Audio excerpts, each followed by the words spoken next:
কানাইঘাটের প্রত্যন্ত অঞ্চলের মানুষদের সহায়তা দিতে এগিয়ে এসেছে বাংলাদেশ রেড ক্রিসেন্ট সোসাইটি। আজ শুক্রবার কানাইঘাটে বাংলাদেশ রেড ক্রিসেন্ট সোসাইটির চেয়ারম্যান অধ্যাপক উবায়দুল কবির চৌধুরী তিনি কানাইঘাটে এসেছেন।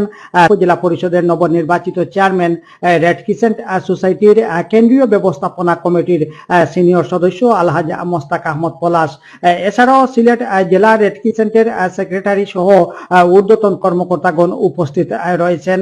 আলহাজ মোস্তাক আহমদ পলাশ তাদেরকে সকাল 10টায় প্রথমেই কানাইঘাট বাজারে নিয়ে আসেন এবং এখানকার বন্যার্ত মানুষের মাঝে এই মুহূর্তে যে জীবনের প্রয়োজন, বিশেষ করে বিশুদ্ধ পানি, সেই পানি বিতরণ করেন। এরপর নৌকাযুগে তারা লক্ষ্মীপ্রসাদ পূর্ব ইউনিয়নের প্রত্যন্ত অঞ্চল মেশা গ্রাম সহ কয়েকটি আশ্রয় কেন্দ্রে যান এবং সেখানে বিশুদ্ধ পানি সহ শুকনো খাবার বিতরণ করেন।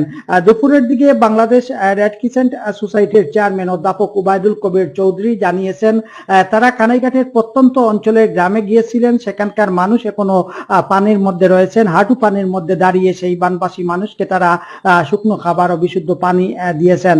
তিনি একথাও বলেন যে চারিদিকে শুধু পানি আর পানি থাকলেও এই মুহূর্তে এসব এলাকায় বিশুদ্ধ পানির বড় অভাব দেখা দিয়েছে। তিনি বলেছেন ভয়াবহ এই বন্যায় এখানকার মানুষের কাঁচা ঘরবাড়ি নষ্ট হয়েছে, রান্না করে খাবার কিংবা শুয়ে থাকার মতো অনেকের জায়গা নেই। সেজন্য দ্রুত এদেরকে পুনর্বাসন সহ নগদ অর্থ দিয়ে তাদের সহযোগিতা করতে হবে। সেই লক্ষ্যে বাংলাদেশ রেড ক্রিসেন্ট সোসাইটি কাজ করে যাবে বলে তিনি গণমাধ্যমকে জানিয়েছেন।